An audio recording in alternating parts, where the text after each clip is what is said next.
Hey folks, George here. Now we're going to continue this discussion about whether or not one's moral character should play a role in the level of healthcare that they receive. Last time we examined an article by Brian Smart who argued that indeed one's moral character should play a role in how much healthcare somebody receives. Today we're going to examine the opposite position by Cohen et al. In an article entitled Alcoholics and Liver Transplantation. Here, Cohen is going to argue that, in fact, we should not regard one's life choices when we decide how to distribute healthcare and spare organs. Cohen starts by recognizing that alcoholism is indeed the major cause of end-stage liver disease. The number of alcoholics who need livers in the United States is great. Lives are at stake. Now, Cohen considers the opposing side for a second. He says there are two key reasons that they give for suggesting that it's wrong to give liver transplants to alcoholics. First, he recognizes people like Brian Smart who suggest that alcoholics are morally blameworthy. It's their own fault that they need liver transplants, and that's why they should not get them. However, there's another argument, and that is this, that even after a liver transplant into an alcoholic, alcoholics have low survival rates, even with liver transplants. Cohen wants to examine both of those arguments. First, Cohen will talk about the argument that alcoholics are morally blameworthy and it's their own fault, and that's why they shouldn't get liver transplants. Hold on a second, Cohen says.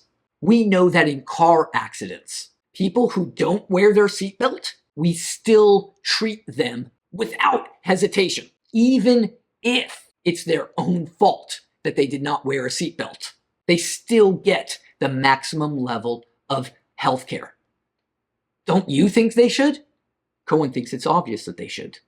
Of course, Cohen recognizes a key problem here, and that is that spare livers for transplant are a scarce resources. There aren't enough livers to go around to everybody who needs a liver transplant. Now, Cohen also recognizes that some people will say, wait, alcoholism is not a moral failing.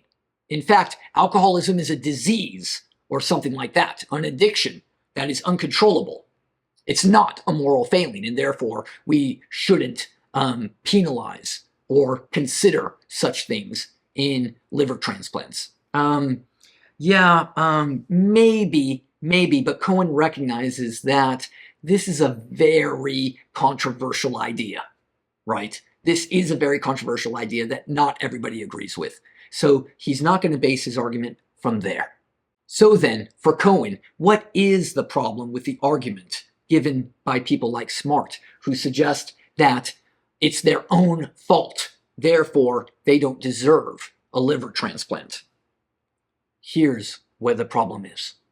Moral evaluation is rightly excluded from deliberations about who should be treated and how they should be treated.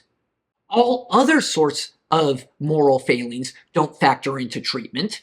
For example, what about people who cheat on their spouse, right? And they come in with an STD. We still treat those patients, don't we? Imagine a world where people who cheat on their spouse, wait a second, you are diagnosed, George, with a STD because you cheated on your spouse. Therefore, you have to live with the STD.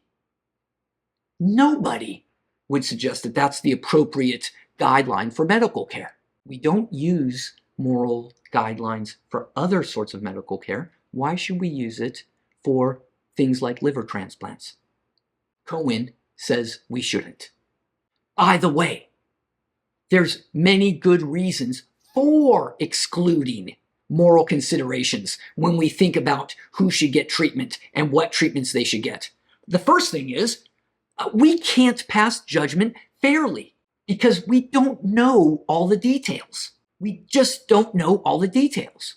And for that reason, because we don't know all the details, we can't assess what a patient deserves or doesn't deserve. Doctors are simply there to treat. If I go in with an STD because I cheated on my spouse, the doctor will not pass moral judgment. The doctor will just treat me. Right? And so it should be the same with other sorts of moral evaluations. They shouldn't factor in at all, right? Because we can't know all the details. Furthermore, there's no way that the medical system can make such evaluations. Well, if we recall Smart says, yeah, I know, so why don't we just put it to court? Is that really how we want to treat medical care? You go to the hospital with some ailment. Okay, first you have to go to court and figure all of this out. Smart, with a straight face, suggested that we do jury trials for patients to come in and evaluate whether or not they deserve care. Cohen says, there's no way we can do this. This is ridiculous. And for all of those reasons, Cohen concludes that we should not factor in moral character into who gets treatment and who doesn't get treatment. So with that in mind, let's move on to the second argument against giving alcoholics liver transplants. That is, some suggest that alcoholics have a low survival rate, even after a liver transplant. There are two reasons to argue against this claim. First, this is an empirical fact, and it's probably false. But even if it were true, that would mean that we should deprioritize treatment for all prognoses that have low survival rates. You have lung cancer, and it's really hard to treat that lung cancer, so we're not going to treat it anyways. What? Of course the medical system doesn't work that way. Of course the medical system shouldn't work that way. With that in mind, however, Cohen does have to admit, in fact, livers for transplant are indeed a very limited resource. And so, should we take into account the efficacy of a liver transplant, right? When performing the liver transplant, Cohen admits that there's something to this. It should factor in. Certainly it shouldn't be the only factoring, but it should factor in a bit at least, right? This reminds me of triage situations when there is a terrible emergency at hand, right? What happens in a triage situation? Doctors, for better or for worse, do have to factor in, wait, there's 2 patients dying right here. This is a terrible situation. Which one am I more likely to save? I have very limited resources. Triage guidelines do suggest that we should factor in efficacy of treatment, right? What does that mean, though, regarding alcoholics and liver transplants? Really what that means is we should get better answers to that question. Is it more or less effective in some situation? Cohen acknowledges that that is a relevant question to ask. See you all next time. Bye-bye.